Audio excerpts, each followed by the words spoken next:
Muy buenas noches. En nombre de la Academia Peruana de la Lengua, les damos la más cordial bienvenida al tercer día de la Semana de la Literatura. La primera conferencia de esta noche estará a cargo de la magíster Judith Paredes Morales, quien disertará sobre Tras la figura perdida, muerta e inaccesible en 3 poemas de Trilce, 1922, de César Vallejo. Judith Paredes Morales es magíster en literatura peruana y latinoamericana por la Universidad Nacional Mayor de San Marcos, licenciada en educación por la misma casa de estudios y licenciada en literatura por la Universidad Nacional Federico Villarreal. Ha egresado del doctorado en literatura peruana y latinoamericana de la Universidad Nacional Mayor de San Marcos, directora del Círculo de Investigación de Literatura Latinoamericana Osvaldo Reynoso. Actualmente se desempeña como docente en la Universidad Nacional Federico Villarreal y la Universidad Nacional de Educación Enrique Guzmán y Valle. Ha publicado diferentes artículos sobre poesía y narrativa peruana y latinoamericana, así como el libro Sucesos de Escritura, donde analiza 2 novelas de Mario Bellatín. También ha escrito en las antologías La Palabra como Arma, represando el 8M en poesía, Voces sin encierro, miércoles 69 y El gusto de contar. Adelante, magíster. Buenas noches, muchas gracias por la presentación y también muchas gracias a la Academia Peruana de la Lengua por la oportunidad de poder difundir, ¿no?, la investigación que uno viene desarrollando, específicamente esta noche a Vallejo, ¿no?, a Trilce. Han pasado 100 años y me llama la atención precisamente de que en estos 100 años Vallejo se ha mantenido incólume, ¿no? Como lo dice el mismo Vallejo, y lo cito, ¿no? El destino no ha podido entrometer ni un solo dedo suyo, ¿no?, y afectar la poesía de Vallejo, ¿no? Esta se mantiene inmortal. Voy a pasar a compartir pantalla.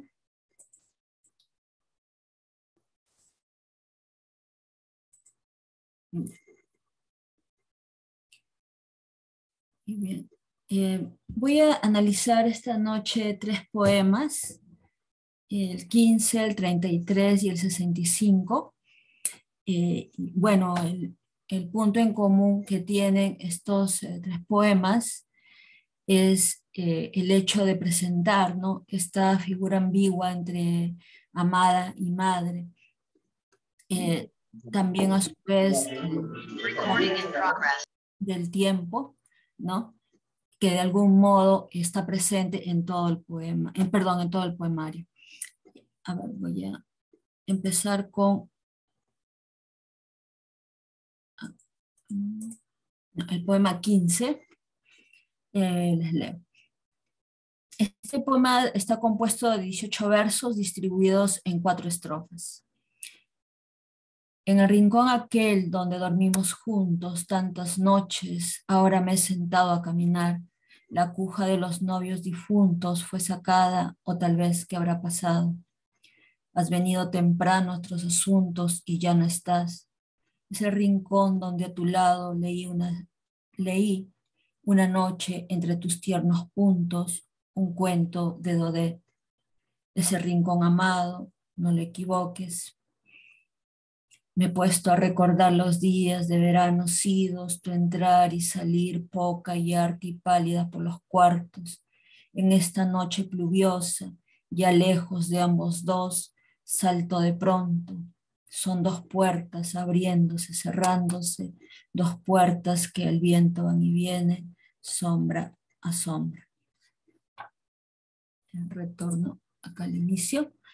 Este poema le he cementado, ¿no?, para un mejor análisis, más detallado, a partir, ¿no?, de el primer segmento estaría compuesto de la primera, segunda y tercera estrofa. ¿Por qué? ¿Por qué lo subunido? Porque en estas tres primeras estrofas se describe el recuerdo del yo poético que hace de la amada en un espacio que en otro tiempo fue habitado por ella, ¿no? Dice, en el rincón y por los otros cuartos.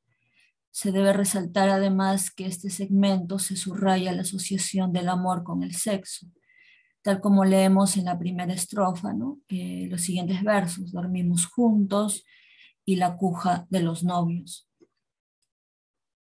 El segundo segmento estaría conformado por la cuarta estrofa. Este segmento presenta cierta independencia de las estrofas anteriores a causa de que constituye un alejamiento de la evocación de la amada para mostrar que ya está lejos no solo la amada, sino también el mismo yo poético, como evidenciando la separación. Sin embargo, ese divorcio no se prolonga, ya que leemos más adelante que el sujeto amado no se ha alejado, puesto que ella vuelve o retorna como un fantasma, provocando en el yo lírico un sobresalto, tal como leemos en los versos 14 y 15, ¿no? En esta noche pluviosa, ya lejos de ambos dos, saltó de pronto, ¿no? Aquí hay un detalle, a ver, voy a dejar de compartir un momento. Acá hay un detalle con, se ha movido, acá debe haber un espacio. Es muy importante ese espacio, ¿no? También para la comprensión del poema.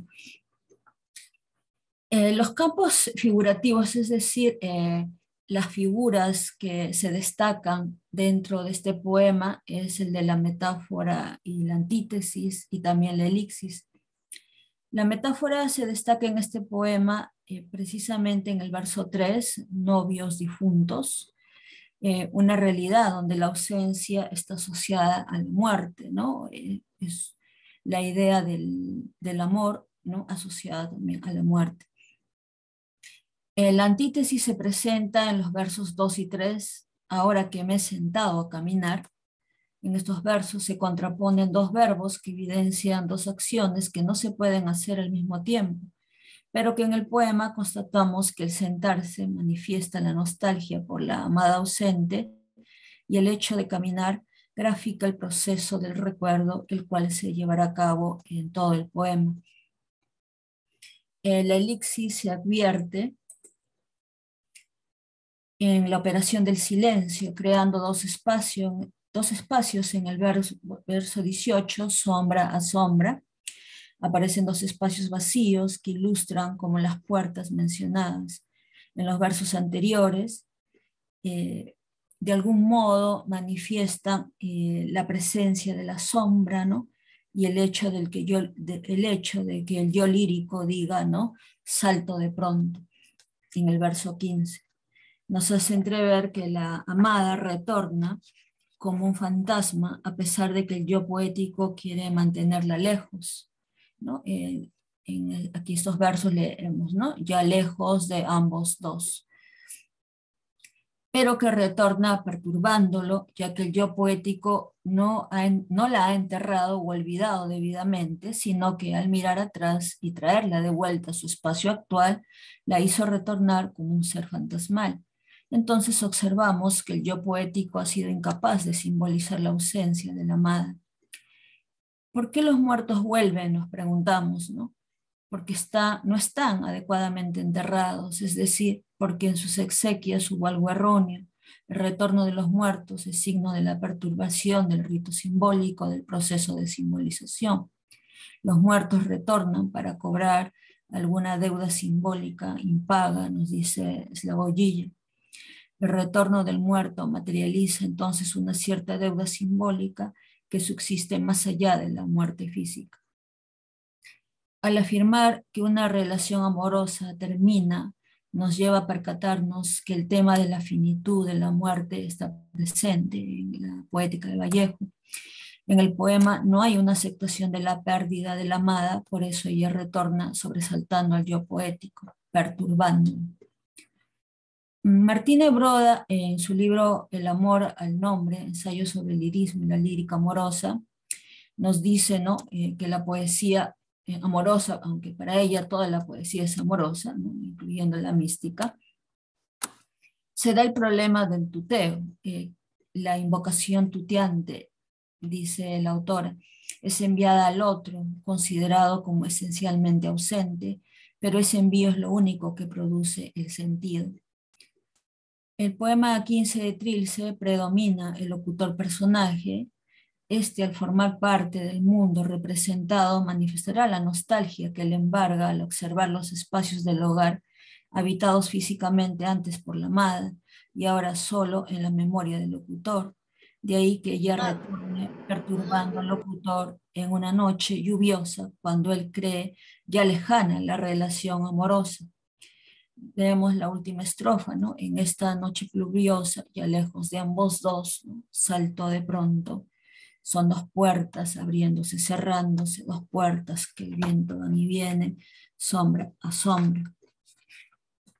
La locutaria o el tú, ¿no? Viene a ser la amada, ausente, presente, ¿no? Que es traída una y otra vez a lo largo del poema.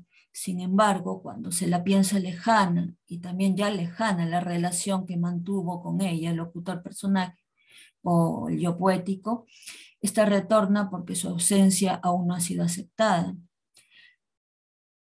Esto también nos lo explica Broda, ¿no? Cuando nos dice que la simbolización aparte, el lugar que designa ese tú, es el que uno no, es el de uno no decible y no figurable. Es el lugar de la cosa, el otro absoluto del sujeto, que hace esperar la plenitud y al mismo tiempo la afirma como imposible, lugar de una pérdida originaria, ¿no? Nos dice Lacan, sin que haya habido en ella pérdida de cualquier cosa, ¿no? En cambio, para Freud, por ejemplo, la cosa, la ausencia tiene que ver con la madre. En este poema también se puede plantear una línea intertextual, precisamente con esta presencia, ¿no? de Daudet. Hay un cuento de Daudet que se llama La Arceliana, que tiene un tema parecido a lo que desarrolla Vallejo en este poema, que es el amor y la muerte, ¿no? Bueno, rápidamente hago referencia al cuento. En ese cuento hay un joven que está enamorado de una arceliana y obviamente su amor es prohibido y él termina colgándose, ¿no? En su casa, termina matándose.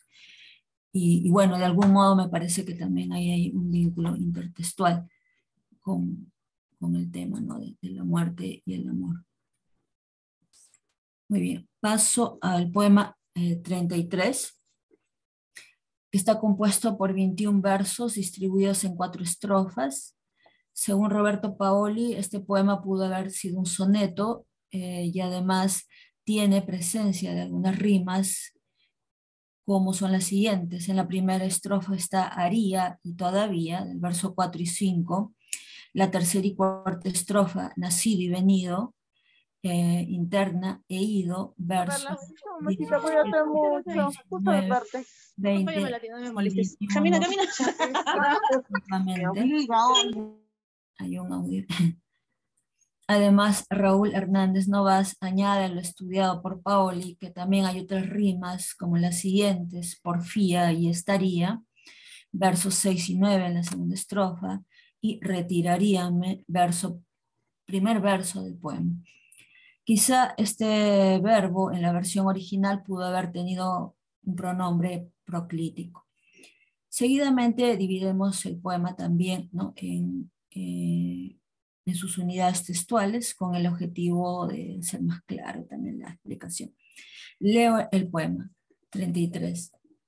Si lloviera esta noche, retiraríame de aquí a 1000 años, mejor a 100 nomás, como si nada hubiese ocurrido, haría la cuenta de que vengo todavía, o sin madre, sin amada, sin porfía, de agacharme a hueitar al fondo a puro pulso, Esta noche sí estaría escarmenando la fibra védica, la lana védica de mi fin final, hilo del diantre, traza de haber tenido por las narices a dos badajos sin acordes de tiempo en una misma campana.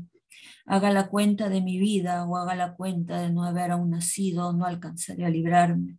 No será lo que aún no haya venido, sino lo que ha llegado y ya se ha ido, sino lo que ha llegado y ya se ha ido. Este poema se puede segmentar en tres partes, ¿no? El primer segmento estaría compuesto por la primera estrofa, porque aquí se describe la reflexión que la presencia de la lluvia, ¿no?, le permite al yo poético, ¿no? Si lloviera esta noche. Dicha reflexión giraría sobre la posibilidad de trasladarse a un tiempo pasado, donde el yo poético no existiera todavía, ¿no? Dice, retiraríame de aquí a 1000 años, mejor a 100 no más, como si nada hubiese ocurrido, haría la cuenta de que vengo todavía. A partir de lo expuesto, ¿no?, podríamos afirmar que en esta sección del poema se desarrolla la posibilidad de retroceder en el tiempo como un escape. El segundo segmento estaría constituido por la segunda estrofa. En esta se observa que el escape o fuga es hacia el pasado antes de que fuera concebido. De ahí que mencione a la madre como sujeto procreador, pero la presencia de la amada en el mismo verso, ¿no?, el verso 6, nos hace notar que para el yo poético la madre y la amada son lo mismo. Además, añadiríamos que no solo escapa a un tiempo donde él no existía, sino que también es una fuga de su vida actual donde madre, amada están presentes. Cabe anotar aquí que la huida al pasado se da hacia abajo, ¿no?, de agacharme a guaitar al fondo, a puro pulso. Pero también afirma que si no se atreviera a hacer esa reflexión del no nacimiento, estaría pensando en la posibilidad de la reencarnación, tal como afirma Monique Lemaitre, sobre los versos 10 y 11, ¿no? La fibra védica, la lana védica de mi fin final. Sin embargo, reparamos que en que el yo poético no cree del todo en la posibilidad de reencarnar, tal como leemos en los versos del 11 al 15, ¿no? La lana védica de mi fin final y lo del diantre, traza de haber tenido por las narices a dos badajos sin acordes de tiempo en una misma campana. A pesar de que afirma que el hilo produce dos badajos, dos péndulos inacordes, es decir, dos existencias en tiempos diferentes que indican 2 horas diferentes, coloca el adjetivo diantre, ¿no?, diablo, quizá como algo que se le sale, que se escapa, ¿no?, a la regla, que rompe con el orden, como es tener 2 existencias diferentes. Pero añade que la lana védica presenta el fin de su vida, mi fin final. Aquí es donde evidenciamos que el yo poético no cree del todo en la posibilidad de reencarnar, ya que no solo es el final, sino el fin final, como aclarando que existe la posibilidad de romper el orden de la vida, no obstante, al final de todo llegará el fin de nuestra existencia, ya que la muerte es parte de nosotros. Por ello, podemos decir que en esta segmentación, la observación de una vida diferente se da a partir de la finalización de la actual. El tercer segmento estaría constituido por la tercera y cuarta estrofa. En este segmento se reafirma la idea sostenida en el anterior, que no hay posibilidad de escapar de la vida que se tiene, ¿no? Haga la cuenta de mi vida o haga la cuenta de no haber aún nacido, no alcanzaré a librarme, ¿no? Aquí Vallejo utiliza este doble significado, ¿no?, de hacer la cuenta, ¿no? O la idea de asumir, ¿no?, algo como una posibilidad, ¿no? Voy a hacer de cuenta, ¿no? Porque la vida tiene un comienzo, una llegada a este mundo, no será lo que aún no haya venido, ¿no? Pero también un final, un adiós, lo que ha llegado y ya se ha ido, y lo repite, ¿no? Sino lo que ha llegado y ya se ha ido. Entonces esta última estrofa nos muestra más bien la imposibilidad de otra vida frente a la vida finita. Aquí en este poema se destaca la metáfora, también la repetición, específicamente la figura de la reduplicación. Leemos en los versos iniciales: si lloviera esta noche, la presencia de la lluvia, ¿no?, es una constante en la obra de Vallejo, aparece una y otra vez. Aquí la lluvia es una metáfora del dolor, pero también de reflexión, porque a partir de ella el yo poético escarmena sus pensamientos, se pregunta sobre la posibilidad de otra vida, ya sin madre amada. Quizá lo femenino para el yo poético está asociado al dolor, a la tristeza. El tema de la tristeza y del dolor se afianza si ubicamos a la lluvia como una metáfora orientacional, donde abajo es lo triste, la muerte, lo emocional, estar sujeto a control, etc. Entonces observamos que la lluvia cae y con ella se muestra la desolación del yo poético al darse cuenta de que la muerte nos supera, que no hay otra posibilidad de otra vida, alejado de aquello que lo quiere sujetar, controlar, quizá la madre amada. De ahí que cuando piensa el tiempo lo hace en pasado, retiraríame, y no en un futuro, porque el futuro es arriba, perdón, retiraríame de aquí a 1000 años, y no en un futuro, porque el futuro es arriba y mejor. En cambio, en el poema el tiempo es pensado para atrás, volver al no nacimiento, es decir, a la misma muerte. También advertimos en el mismo verso, retiraríame de aquí a 1000 años, que la metáfora del tiempo nos muestra este tiempo detenido, y el que se mueve es el yo poético. Como afirman Leykos y Johnson, nuestros valores culturales no son autónomos, sino que deben formar un sistema coherente con los conceptos metafóricos en los que vivimos. De ahí que cuestiones como el tiempo, del cual hablamos y escribimos, y además nos causa preocupación, es parte de cómo vemos la realidad y por lo tanto es parte de cómo construimos el lenguaje. Otra metáfora también importante se da en los versos 6, 7 y 8. O sin madre, sin amada, sin porfía, de agacharme a agüitar al fondo a puro pulso, ¿no? Justamente en este último verso podemos ver una metáfora del recipiente, ya que el yo poético se muestra como un recipiente, con un interior el cual puede observar. Aquí también se conceptualiza el campo visual como un recipiente, ¿no? Agüita al interior de su existencia para retroceder el tiempo. Acá ya no sale del fondo, sino entra, es un regreso a la no vida. En los versos del 9 al 11 dice: esta noche sí estaría escarmenando la fibra védica, la lana védica de mi fin final. Descubrimos en estos versos también una metáfora donde el hecho de carmenar la fibra, la lana, representa el momento en que el yo poético comienza a reflexionar, a poner en orden las ideas, la vida, y cuando agrega el adjetivo védica, dialoga con un texto sagrado perteneciente al hinduismo, el Atharva Veda. Asimismo, en los versos del 11 al 15, hilo del diantre, ¿no? Es decir, este hilo, ¿no?, puede ser como una especie de valentía, ¿no? Puede representar una especie de valentía, el hecho de romper las reglas, ¿no? Porque se relaciona con dos badajos inacordes de tiempo en una misma campana, rompiéndose así el orden establecido, donde solo hay una vida, y se muestra la posibilidad de dos badajos, ¿no?, que estén en un mismo espacio, que en este caso es la campana. Pero Vallejo dice dos vidas inacordes, ¿no? Inacordes, es decir, dos vidas que no son iguales. Aquí Vallejo crea un neologismo agregando al adjetivo el prefijo negativo in. Estas son vidas distintas en el tiempo que habitan este mundo.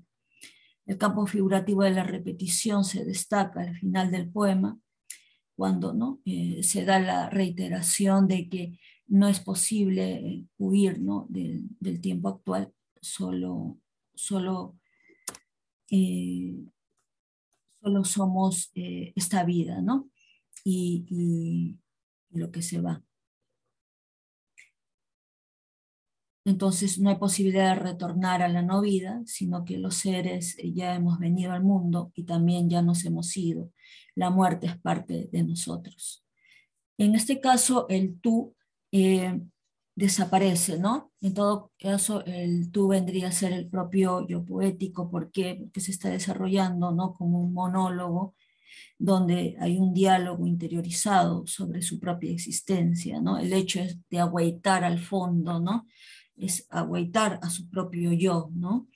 Eh, para precisamente reflexionar sobre este tema de la muerte, ¿no?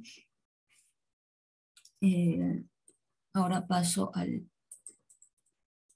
poema 65.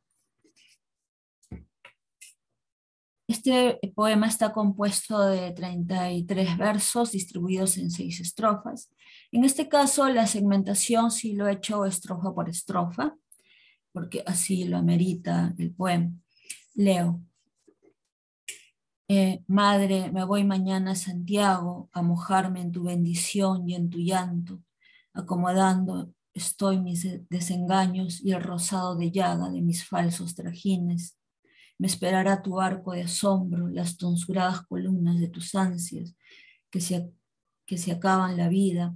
Me esperará el patio, el corredor de abajo, con sus tondos y repulgos de fiesta. Me esperará mi sillón ayo, aquel buen quijarudo trasto de dinástico cuero, que para no más rezongando a las nalgas tataranietas de correa a correhuela. Estoy cribando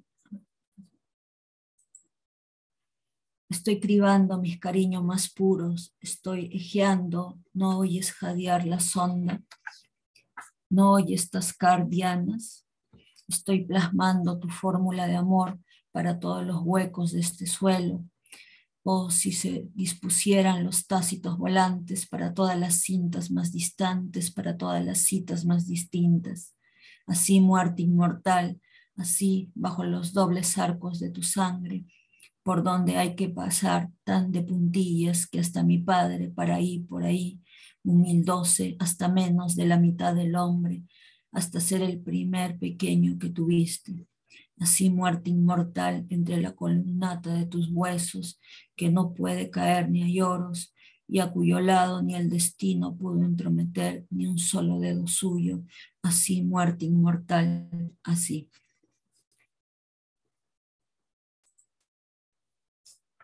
En la primera estrofa, el yo poético se dirige a un tú que se moviliza en su ausencia, ¿no? En el recuerdo. Se comunica con la madre acerca de su retorno al hogar. La motivación de este viaje es regresar al líquido maternal, ¿no? Es decir, como dice el verso 2, a mojarme en tu bendición y en tu llanto. Podríamos pensar que se trata de un viaje a la semilla, de un retorno al útero materno desde un estado adulto, tal como analizamos también en el poema anterior. Aquí se da también un retroceso del tiempo. En el verso 3 leemos, acomodando estoy. Se hace uso de un gerundio y el verbo ser, generando un presente progresivo que toma la forma de una metáfora debido a que, lo que se acomoda no es la ropa, sino los desengaños y las llagas. El yo poético se muestra a partir de la figura del dolor, ¿no? Podríamos decir, una figura que también Vallejo ha trabajado mucho, ¿no? En los heraldos negros, la de Cristo. En la segunda estrofa se desenvuelve otra metáfora a partir de la presencia de la madre, quien es vinculada al hogar, específicamente el cuerpo de la madre, su arco y sus columnas, como leemos en los versos 5 y 6. La metáfora surrealista se hace presente y el cuerpo materno se abre a la llegada del hijo. A diferencia de la estrofa anterior, aquí se escribe el verbo en futuro, me esperará, pero no lo que está por venir, sino lo que ya llegó, el pasado, la infancia. Regresar al hogar es también retornar al vientre materno, al espacio de la infancia. Espejo refiere Aquí estas columnas son tonsuradas porque están elaboradas de árboles que han perdido el follaje. Bueno, esa lectura de espejo es a partir de una experiencia muy cercana, ¿no?, que vivió con Vallejo. Vio estos árboles, ¿no?, estos árboles que han perdido su follaje. De ahí que sea una lectura bastante específica, ¿no?, biografista. Bueno, estas columnas esperarán al yo poético, como dice el verso 8. También le esperarán los tondos, ¿no?, los pasteles de maíz y los repulgos, las empanadas, representaciones de una fiesta por el retorno del hijo. Otra metáfora irónica importante es la del sillón ayo, ¿no?, donde Vallejo establece una analogía con el educador, uno que ha trabajado como tal en diferentes generaciones, ¿no? Por eso habla de rezongando a las nalgas tataranietas, ¿no?, de Correa a Correhuela. Esto utilizando, ¿no?, el sonido similar que hay entre Correa y Correhuela para unir, ¿no?, el castigo al juego. La tercera estrofa muestra un acto de limpieza, de liberación, como leemos en el verso 13, estoy cribando mis cariños más puros. Cribar es una palabra que se emplea en la minería. Aquí podemos ver el archivo del autor, ¿no?, el conocimiento que tiene de las mineras, ¿no? Cribar significa limpiar o purificar el metal por medio de un tamiz. Esto nos explica Monique Lemaitre en Viaje a Trilce. También la autora junto a Hernández Novas entienden que ejeando del verso 14 es un neologismo que deriva de eje. Entonces estoy ejeando sería la voz poética buscando el eje, el centro del cariño, ¿no?, del cariño materno. En este mismo verso el yo poético le habla a un tú ausente, a la madre, ¿no? Le dice, no oyes jadear la sonda, no oyes tascar dianas. Bueno, aquí también Vallejo plantea una serie de metáforas, ¿no?, que tienen que ver con la profundidad y el hilo, ¿no?, que ya habíamos visto, la cuerda, la fibra que habíamos visto en el poema anterior, ¿no?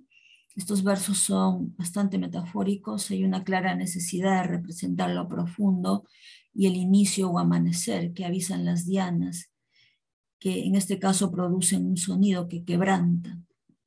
Otro sonido es el del jadeo de la cuerda que mide lo profundo, ¿no?, las ondas. Esta imagen de las cuerdas y la profundidad ya la hemos visto en el análisis anterior. En los versos siguientes el yo poético se asume como una especie de taumaturgo que hace uso del conocimiento acerca del amor para tapar el hueco de la orfandad.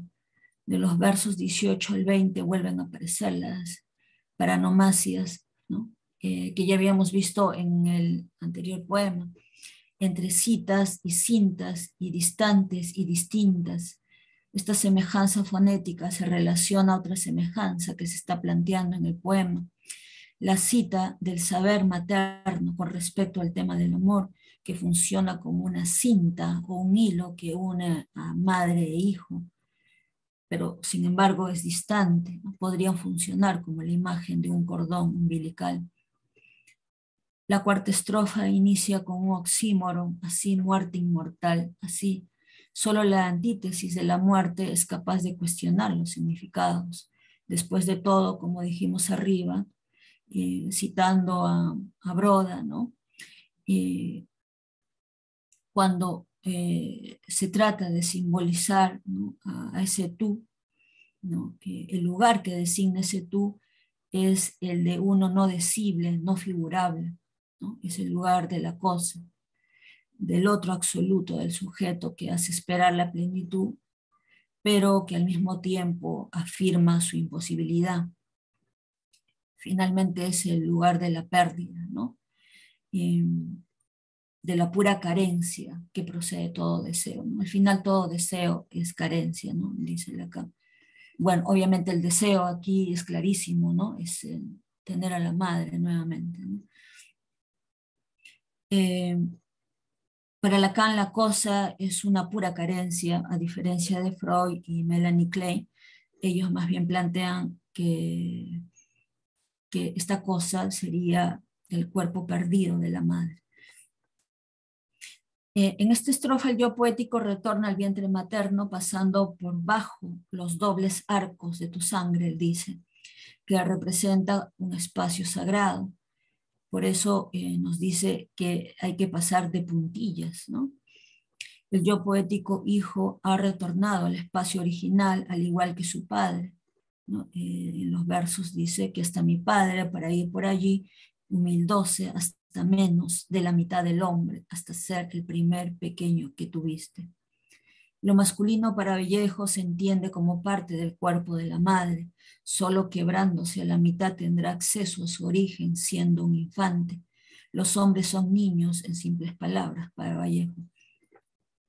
En la estrofa 5, el yo poético continúa en el cuerpo materno, ¿no? Entre la columnata de tus huesos.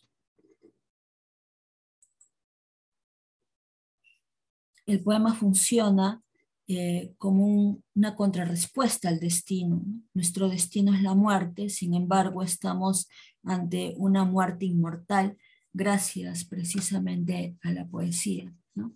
Y como conclusión podría decir que estamos ante la representación, ¿no?, de la amada madre en estos tres poemas, que de algún modo tienen un vínculo muy fuerte con el yo poético que se representa masculino, ¿no? Y que la constante, el vínculo, la fibra, ¿no?, viene a ser la misma muerte, ¿no? Gracias.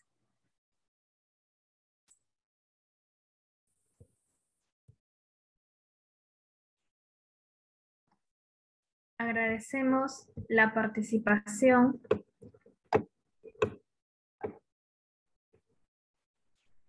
de la magíster Judith Paredes por su importante aporte. La segunda intervención estará a cargo del doctor José Antonio Mazzotti, quien tendrá a su cargo la conferencia Trilce y las otras vanguardias en el centenario de su publicación. José Antonio Mazzotti es King Felipe VI of Spain's Professor of Spanish Culture and Civilization y catedrático de literatura latinoamericana en la Universidad de Tufts, Boston. Ha publicado numerosos libros sobre el Inca Garcilaso, las culturas criollas virreinales, la poesía contemporánea y las lenguas amazónicas, así como diversas ediciones y colecciones de ensayos sobre José María Arguedas, José Carlos Mariátegui, teoría literaria, entre otros. Asimismo, es autor de más de una docena de artículos sobre César Vallejo y prepara un libro sobre el gran autor santiaguino. Dirige la revista de crítica literaria latinoamericana desde el 2010 y preside la Asociación Internacional de Peruanistas desde 1995. Tiene en su haber 12 títulos de poesía. Su colección El Zorro y la Luna recibió en 2018 el Premio Internacional de Poesía José Lezama Lima de Casa de las Américas, Cuba. Estimado, tiene usted la palabra. Muchas gracias a todos ustedes por estar presentes. Gracias también al poeta y profesor Marco Martos, director de la Academia Peruana de la Lengua, por la amable invitación, a Magali Rueda por habilitar el espacio y a los anfitriones que tenemos esta noche. Como ya se ha anunciado, el título de mi charla se refiere directamente al tema general de este seminario, ¿no? El seminario de esta semana, que es Trilce de César Vallejo y las vanguardias latinoamericanas. Yo voy a referirme, por supuesto, a algunas de estas vanguardias latinoamericanas, pero también a otras, ¿no?, que tienen una presencia no siempre evidente en la poesía de nuestros países. Entonces voy a pasar a compartir una serie de diapositivas. Espero que se pueda ver. Háganme saber si no se ve el primer slide. Ya se ven, sí. Perfecto, muchas gracias. Se viene hablando ya bastante del centenario de Trilce, el segundo poemario de César Vallejo, aparecido en las prensas de los talleres tipográficos de la Penitenciaría de Lima en octubre de 1922. Y no es para menos, pues se trata de uno de los libros más revolucionarios y trascendentes en la historia de la poesía en español, y habría que decir mundial. Por eso mismo, es bueno no perder de vista el contexto latinoamericano para que el centenario de Trilce se vea bien acompañado y no se reduzca a una serie de celebraciones estrictamente peruanas o centradas en el Perú. Igualmente importantes en sus respectivas tradiciones literarias y culturales son El Soldado Desconocido, poemario del nicaragüense Salomón de la Selva, publicado en México, y La Semana de Arte Moderno de Sao Paulo, ambos también de 1922. Hay que recordar además en ese mismo año Los Gemidos del chileno Pablo de Roca, en fin, varios libros más a los cuales me voy a referir. Pero antes de eso pasemos al contexto internacional. Como es lógico, en el mundo boreal se celebra la aparición del Ulises de James Joyce y The Wasteland o La Tierra Baldía de Thomas Stearns Eliot o T.S. Eliot, entre otros importantes acontecimientos del mismo año, soslayando o apenas mencionando los centenarios latinoamericanos. Pero, ¿qué tienen en común todos esos libros y eventos? Pues su pertenencia a la vanguardia como espíritu de cambio y experimentación en el lenguaje, además de su credo vitalista en favor de la transformación social. Se trata, en todos los casos, de cumbres de sus respectivas tradiciones. Más adelante entraré en detalle sobre la complejidad e importancia de Trilce, nutrido sin duda de algunos elementos de las vanguardias continentales europeas, cierto dadaísmo, fundamentalmente, y algo de ultraísmo, sin negar en absoluto la originalidad radical de Vallejo, pues Trilce no se agota en una mediada y parcial influencia. Por lenguaje y concepción, está más cercano a las vanguardias continentales europeas, como la mayor parte de las vanguardias latinoamericanas, con su cultivo de la metáfora de raigambre absurda, sus rupturas morfológicas y su empleo del espacio como herramienta expresiva, entre otros recursos. En su favor, hay que decir que Trilce ofrece también una poética fundamentalmente personal, que solo se entiende en su totalidad tomando en cuenta el origen peruano y la vida del propio Vallejo, como ha señalado uno de sus notables biógrafos, Miguel Pachas Almeida. Sin embargo, la renovación vanguardista de 1922 no se detiene ahí. La vanguardia que alimenta El Soldado Desconocido de Salomón de la Selva acusa recibo claro del imagism o imaginismo anglosajón, ese movimiento que en 1912 fundaron en Inglaterra el joven Ezra Pound, Amy Lowell y Carl Sandburg, entre otros notables poetas norteamericanos e ingleses.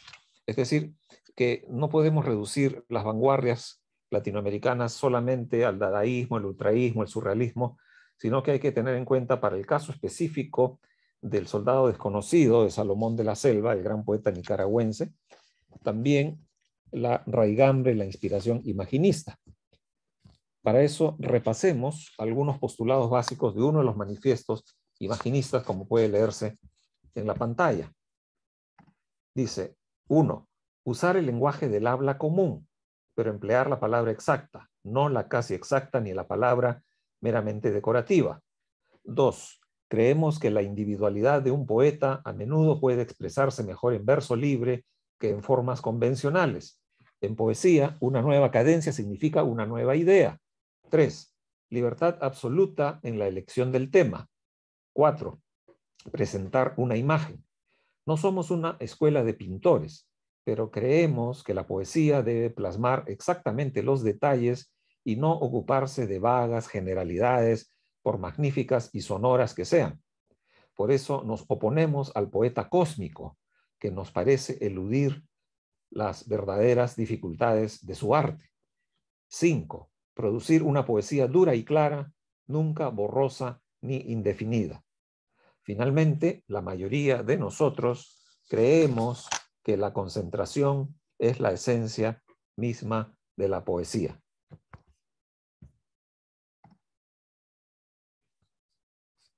Como se ve, el imaginismo anglosajón adelantaba muchas de las características del poemario de Salomón de la Selva, que experimenta con un estilo sumamente directo y a la vez visual, en un lenguaje cotidiano y ajeno a las complejas elaboraciones metafóricas de la vanguardia continental, para poetizar los horrores de la Primera Guerra Mundial que a Salomón de la Selva le tocó vivir en carne propia como soldado, ¿no? Y ahí tenemos una imagen de Salomón de la Selva muy jovencito, vistiendo el uniforme del ejército canadiense que estaba al servicio de la Gran Bretaña. Este estilo que adopta Salomón de la Selva y esta concepción de la poesía se conocería después en el mundo hispanohablante como poesía conversacional, que recién empezó a adquirir vigencia a partir de la antipoesía de Nicanor Parra y el exteriorismo de Ernesto Cardenal en la década de 1950. José Emilio Pacheco, el poeta mexicano, dilucidó muy bien este tema en un clásico artículo de 1979 titulado Nota sobre la otra vanguardia, en que también le da crédito al mexicano Salvador Novo, a quien vemos aquí al lado de Salomón de la Selva, ¿no? El mexicano Salvador Novo, poeta importantísimo, y al dominicano Pedro Enrique Sureña, que aparece más abajo, que difundió sus traducciones de poesía norteamericana en antologías y revistas en español en los años 1930. Sin embargo, hay que anotar que José Emilio Pacheco no consignó al peruano Enrique Bustamante y Vallivian, a quien vemos en la foto con sombrerito, que en 1927 ya había publicado su libro con el título de Antipoemas, adelantándose casi 30 años a Nicanor Parra, ¿no? Y con una clara influencia del imaginismo anglosajón.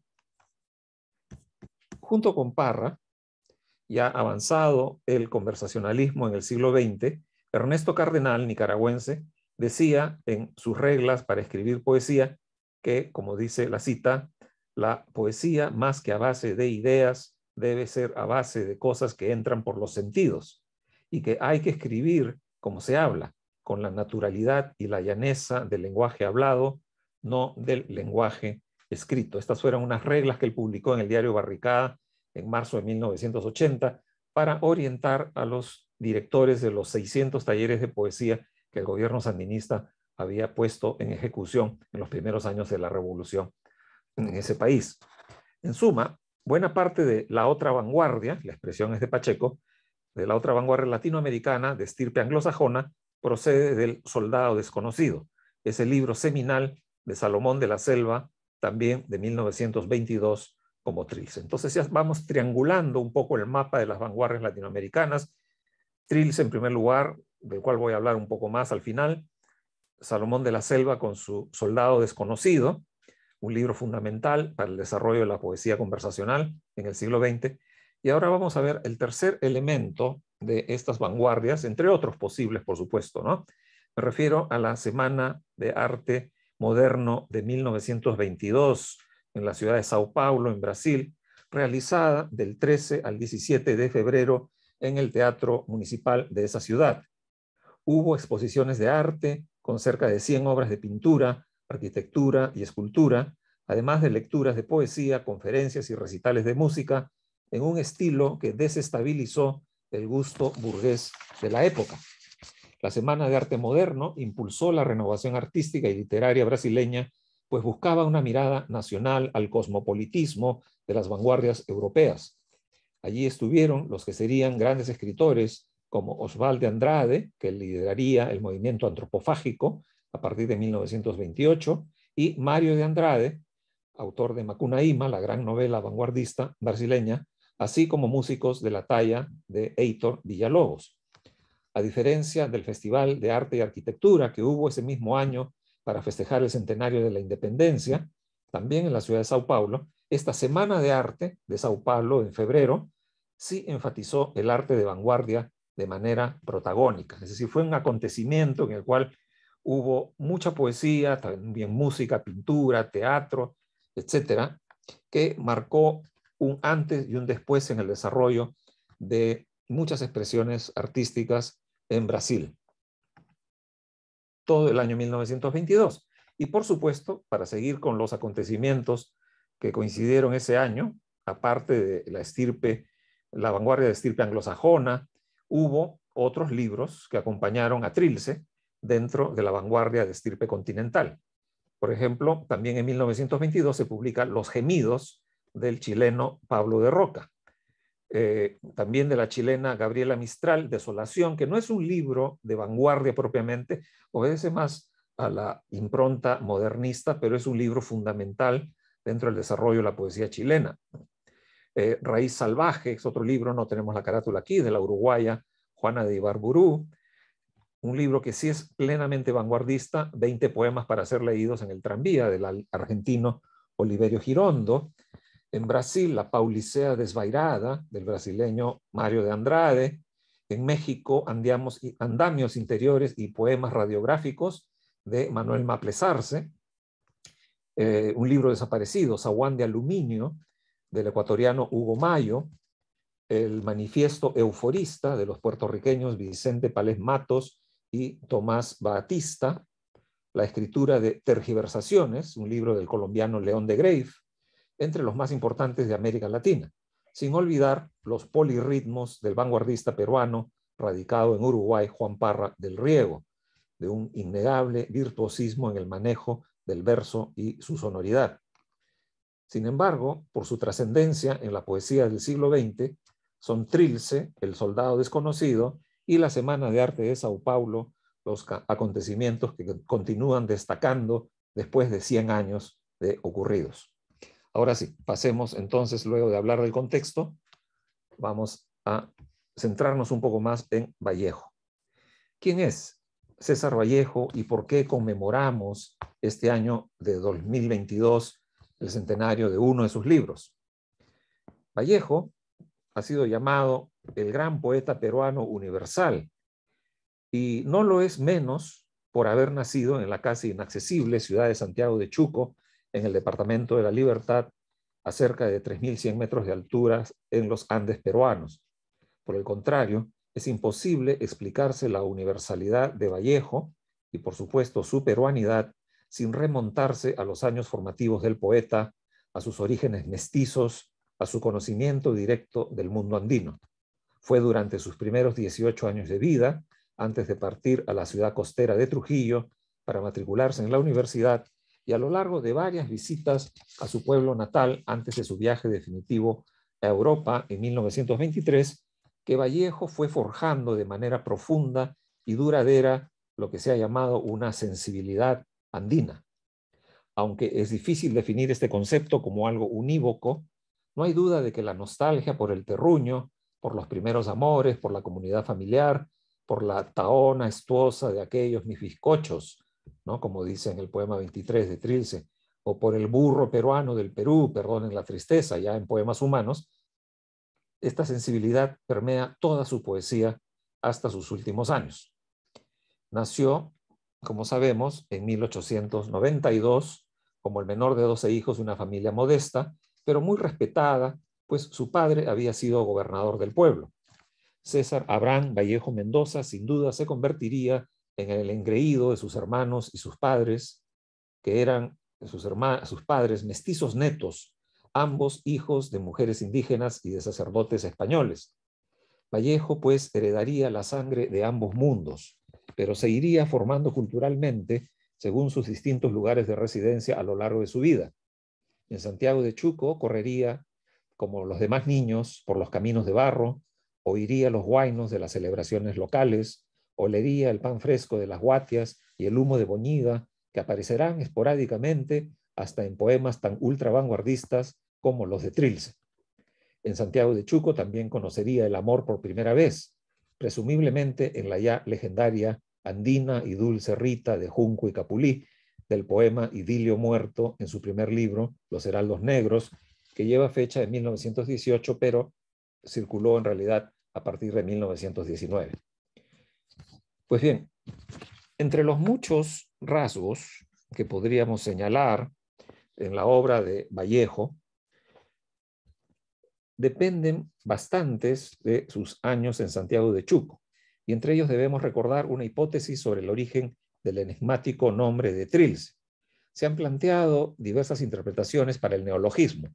Algunas dicen que significa triste y dulce, que es la interpretación más común. Otra dice 3 soles por el precio del libro. Cuando Vallejo estuvo corrigiendo pruebas, no sé si recordarán la anécdota de que Abraham Valdelomar, que no llegó a escribir el prólogo, había 2 folios que quedaron vacíos. Entonces ahí es cuando Vallejo decide cambiar esas páginas y poner eso es en heraldos negros, ¿no? Sobre todo, pero luego en Trilce cambia también el título de Cráneos de Bronce a Trilce y el nombre del autor de César Perú a César Vallejo. Entonces hace una serie de modificaciones mientras la obra está empezando a imprimirse que encarecen el precio, y de ahí se dice que al subir el precio a 3 soles, Vallejo decidió por un nombre que no significaba nada en concreto, ¿no? Otra hipótesis es que Trilce es una especie de anagrama de Trujillo y Lirma cárcel estuve, ¿no? O más bien un acrónimo, en alusión al tormentoso encierro que sufrió el autor y al que me referiré en breve. Y hay otras teorías, como por ejemplo que es un anagrama de l'écrit, que en francés es el escrito, ¿no? Si uno cambia las letras, podría ser que Trilce surge de esta expresión en francés, pero esto es improbable porque no hay certeza de que Vallejo supiera francés todavía en esa época, antes de su viaje a París. Lo cierto es que para muchos críticos este es uno de los libros más difíciles, cosmopolitas y complejos de la lengua española hasta el día de hoy. Pero no todo fue alegría en la vida de Vallejo. Él presenció la explotación inhumana que sufrían los cerca de 4.000 peones de la Hacienda Roma, donde trabajó de ayudante de la tesorería por unos meses en 1912, para ganarse un ingreso y así poder continuar sus estudios. Este sufrimiento le despertó la primera conciencia de su compromiso con los pobres del Perú y del mundo. Más tarde sufrió la pérdida de su madre en 1918, mientras él se encontraba ya en Lima, y esto constituyó un golpe irreparable, ¿no? Que dejaría hondas huellas en su poesía a lo largo de todos sus libros posteriores. En una visita a Santiago de Chuco, no mucho después de la muerte de su madre, un incidente político le valió persecución y cárcel. Ocurre que en 1920, tras una disputa electoral en el pueblo y durante la celebración del patrón local, el apóstol Santiago el Mayor, la familia Santa María, una de las más poderosas de Santiago de Chuco, acusó a Vallejo de haber instigado y a otras personas de haber perpetrado el incendio de su almacén. Tras una denuncia ante las autoridades y varios meses de clandestinidad, fue arrestado en Trujillo el 6 de noviembre de 1920 con una acusación que finalmente carecía de pruebas.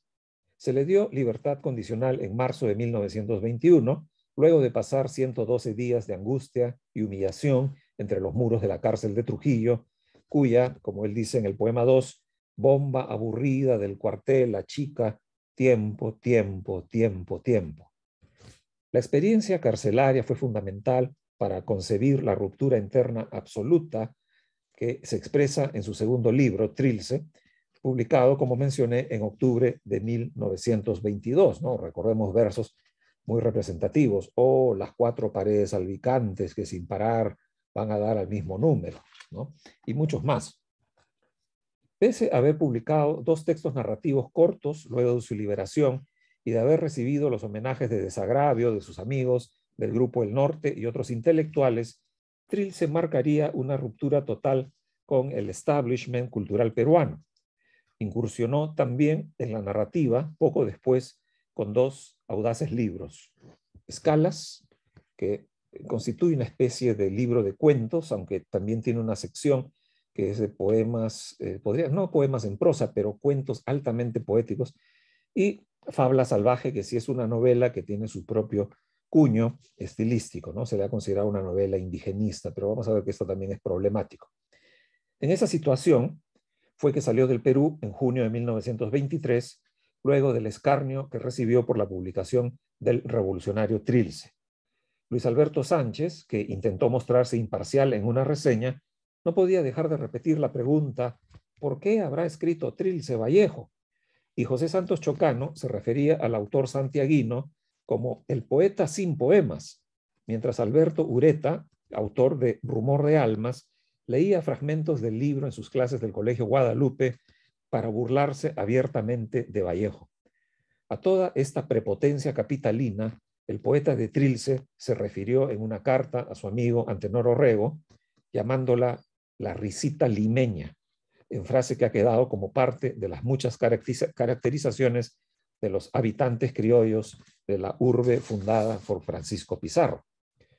Vallejo, pues, como tantos millones de peruanos, sufrió en carne propia la discriminación e incomprensión de los poderes de turno por sus orígenes andinos, por su amor a la provincia, por su actitud de cuestionamiento a los gustos y modas impostados. En Trilce, en uno de los más hermosos poemas escritos a la Madre Universal, mencionaba su ciudad natal como fuente de amor indispensable, ¿no? Como ya ha dicho la profesora. Madre, me voy mañana a Santiago a mojarme en tu bendición y en tu llanto, ¿no? Y nunca dejaría de volver a Santiago, simbólicamente. A pesar de estar imbuido de técnicas y referencias directas e indirectas a la vanguardia que ya se venía desarrollando en Europa y otras partes de América Latina, Trilce, con sus 77 poemas, constituye un salto espectacular, no solo con respecto a su primer libro, Los Heraldos Negros, sino con respecto a toda la poesía peruana y de lengua castellana. Nada tan trascendente ni original había sido escrito hasta entonces, salvando quizá los impresionantes poemas culteranos, Fábula de Polifemo y Galatea, y Soledades de Luis de Góngora y Argote a principios del siglo XVII. Quizás sea demasiada audacia proponerme abordar comparativamente a los dos poetas más grandes de la lengua, al decir de muchos, Góngora y Vallejo. Ambos representan una revolución, cada uno en su momento, que ha sido poco estudiada desde un punto de vista comparativo.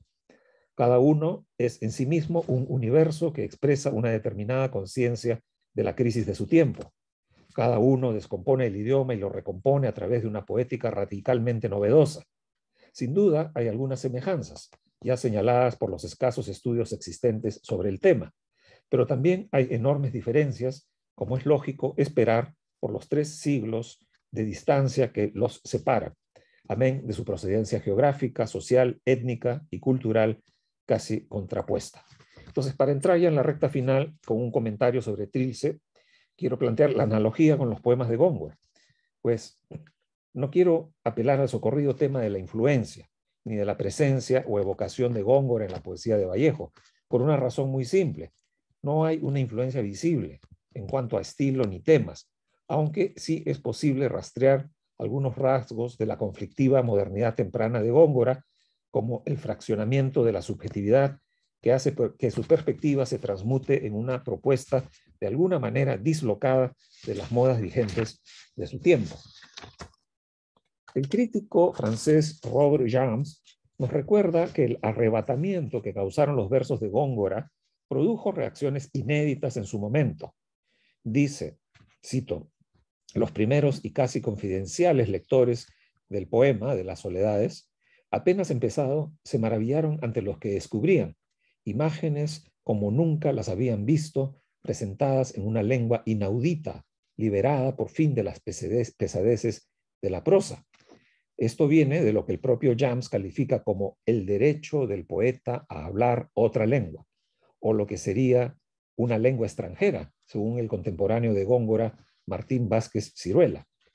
Se trata de un proceso análogo al que formula Vallejo en Trilce, que produjo un tremendo asombro y hasta un rechazo visceral en la mayor parte de la crítica de su momento, como veremos dentro de poco, al inventar desde el título de su libro de 1922 todo un lenguaje hasta entonces inédito en la poesía en español, ¿no? Y para demostrar esta tremenda novedad de Trilce voy a concentrarme solamente en el poema 1 que tenemos en la pantalla, ¿no? Que dice: ¿quién hace tanta bulla y ni deja testar las islas que van quedando? Un poco más de consideración en cuanto será tarde, temprano, y se aquilatará mejor el guano, la simple calabrina tesoria que brinda sin querer en el insular corazón su alobre alcatraz, acada y aloide agrupada. Un poco más de consideración y el mantillo líquido, 6 de la tarde, de los más soberbios bemoles, y la península párase por la espalda, abosaleada, impertérrita, en la línea mortal del equilibrio. Hay muchas interpretaciones de este poema inicial de Trilce. André Coiné fue el primero que ensayó una lectura, si bien escatológica, en 1958.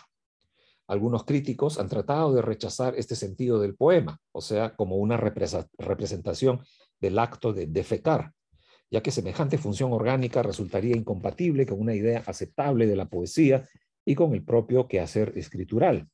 El crítico chileno Eduardo Nil Silva, por ejemplo, siendo uno de los más acuciosos intérpretes de Trilce, libro al que dedica todo un volumen de 665 páginas, prefiere subrayar el significado del poema como una representación de la vivencia poética en sí, coincidiendo con el sentido del poema final, el número 77. De este modo, según Nil Silva, Trilce se iniciaría y concluiría con sendos poemas sobre el quehacer poético, no como arte poéticas, sino como expresiones de la vivencia poética y su escritura. Para el estudioso chileno, las islas que van quedando representarían a los escritores y artistas que viven aislados e incomprendidos. Esta idea se reforzaría, siguiendo con el crítico chileno, por la alusión a un insular corazón, sobre el que, sin querer, un salobre alcatraz brindaría el guano, la simple calabrina tesoria.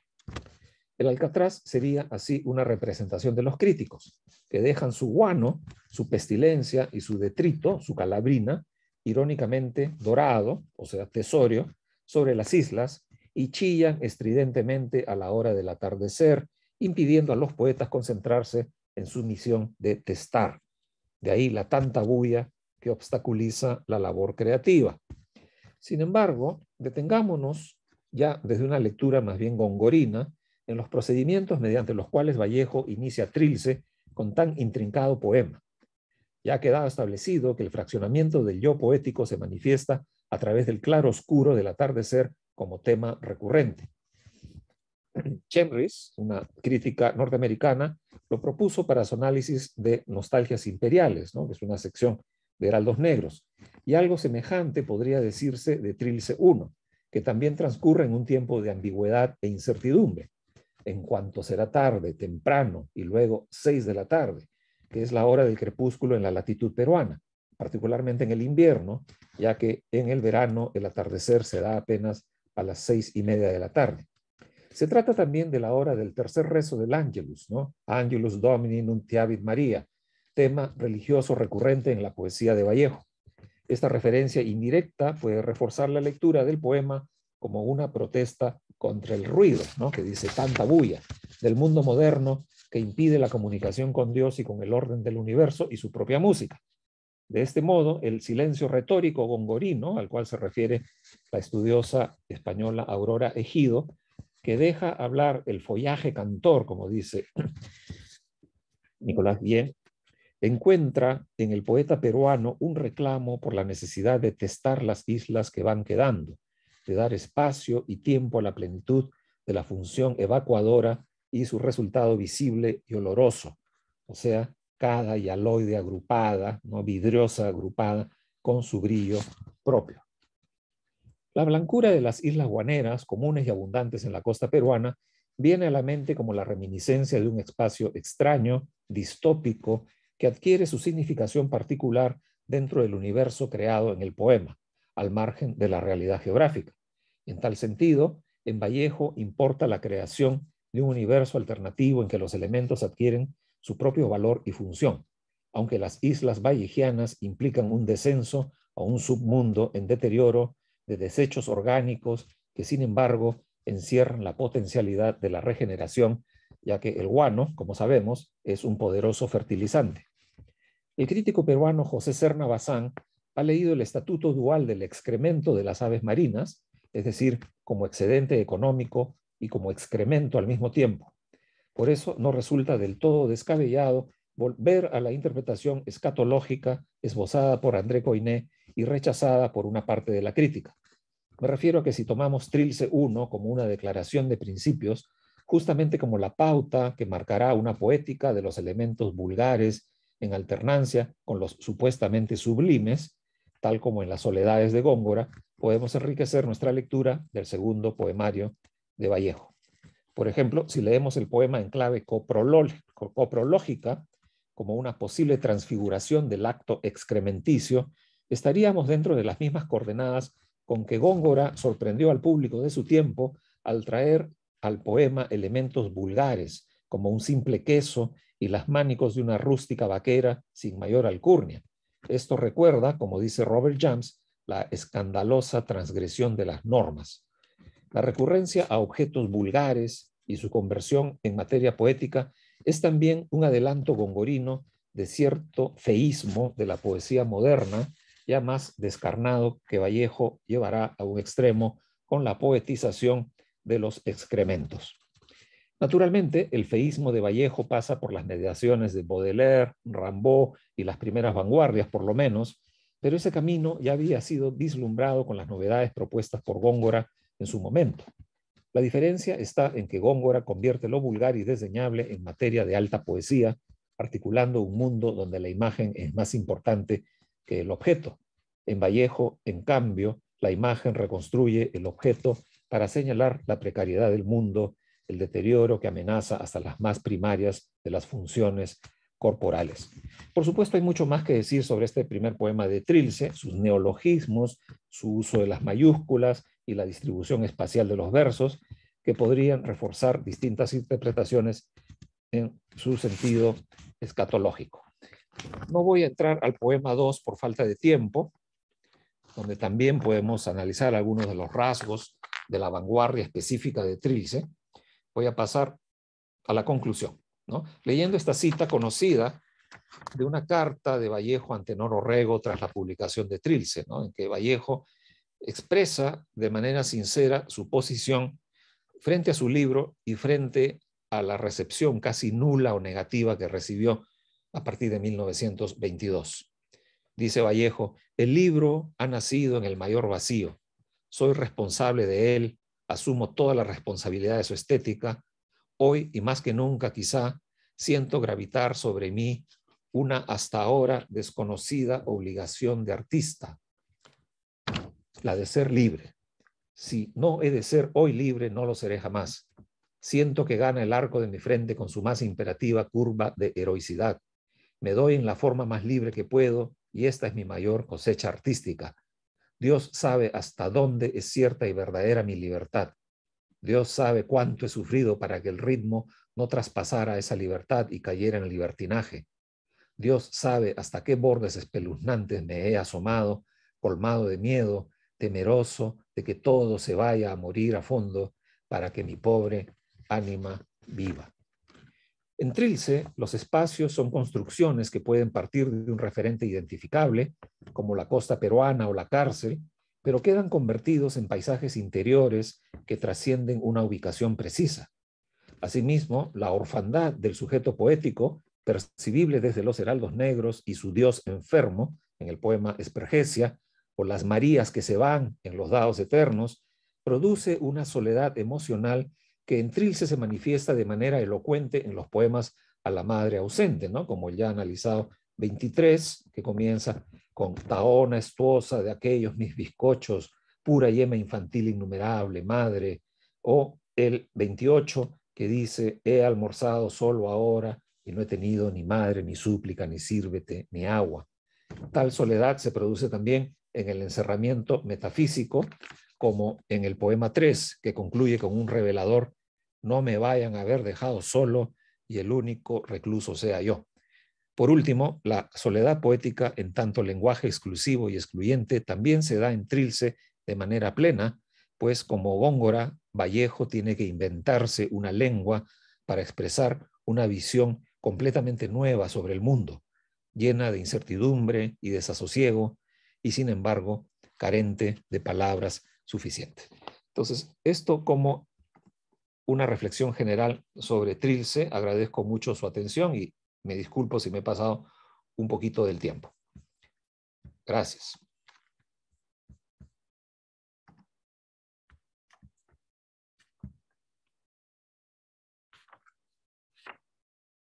A una de las consultas que se han dado durante la sesión. La pregunta va dirigida a ambos ponentes. Va a iniciar la respuesta Judith Paredes. La pregunta es la siguiente. Trilce es una toma de conciencia de lo peruano en la transición del modernismo a la vanguardia.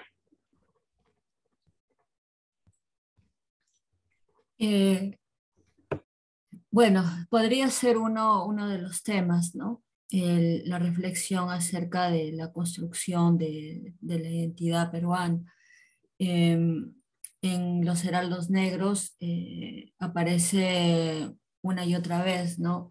El pasado representado por lo incaico, aparece también el andino, ¿no? Y que en Trilce de algún modo se me ha involucrado con temas mucho más personales, ¿no? Que tienen que ver con la muerte. Pero eso no significa que en los heraldos negros no hubiera tal cosa, también lo había. La presencia del tema de la madre que he trabajado ya existe, ¿no? Desde heraldos negros. Pero podría ejemplificar con uno de los poemas bastante conocido de los heraldos negros, donde se da esa presencia del modernismo, pero a su vez se produce una línea de escape también del propio modernismo.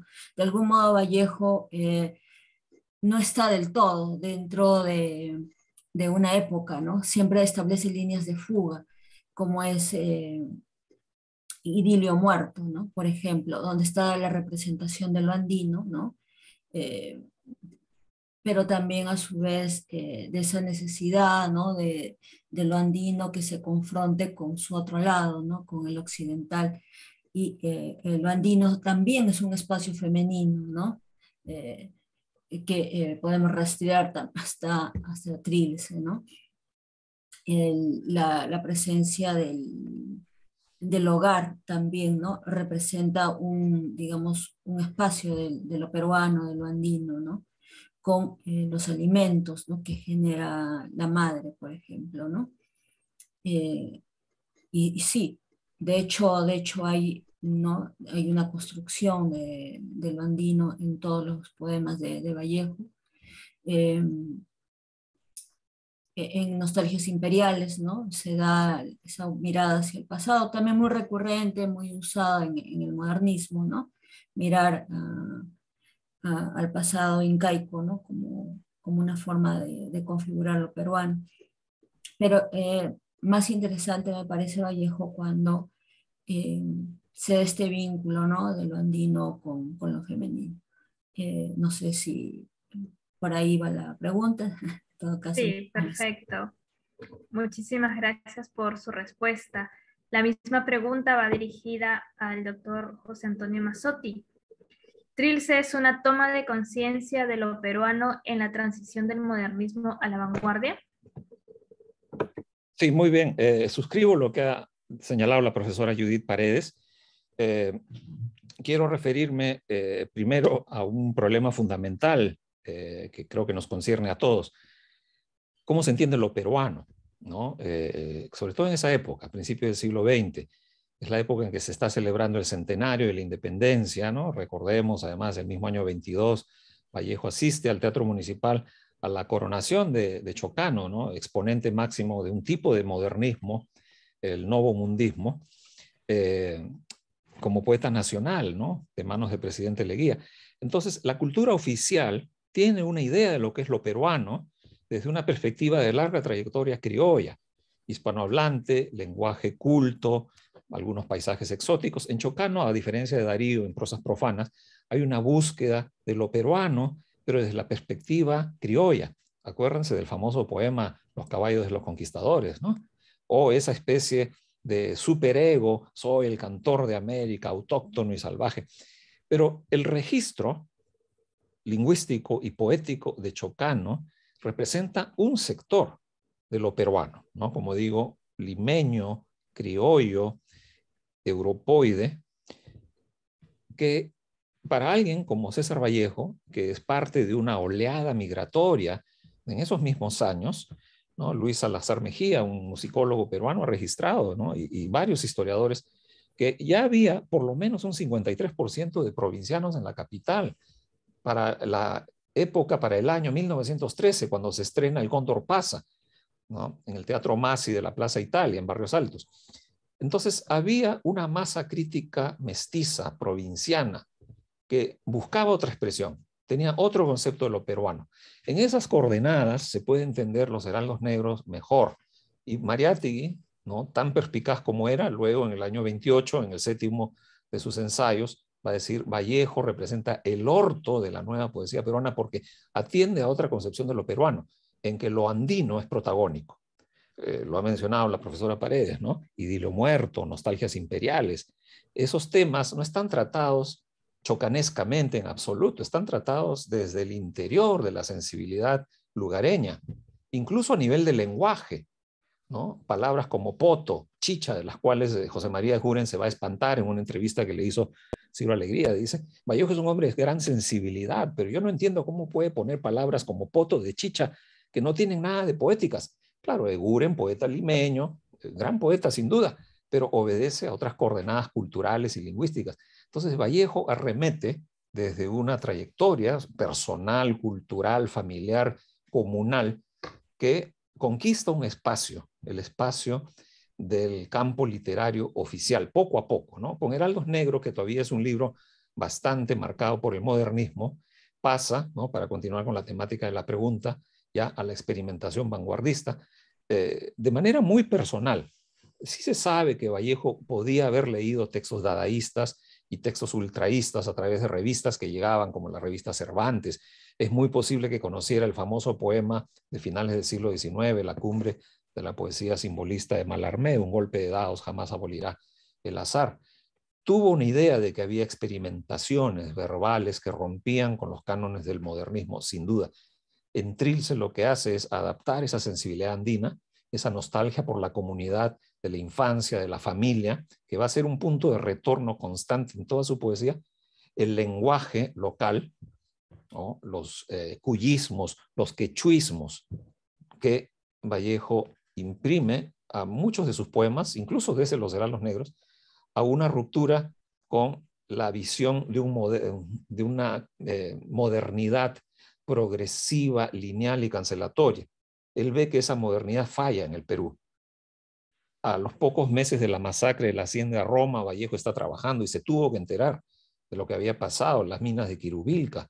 Durante el año que estuvo de tutor de 2 niños, de 2 hijos de hacendado en Huánuco, él presenció en carne propia y sufrió también en carne propia la difícil situación económica de un empleado de la clase media baja, ¿no?, como profesor de colegio en Lima.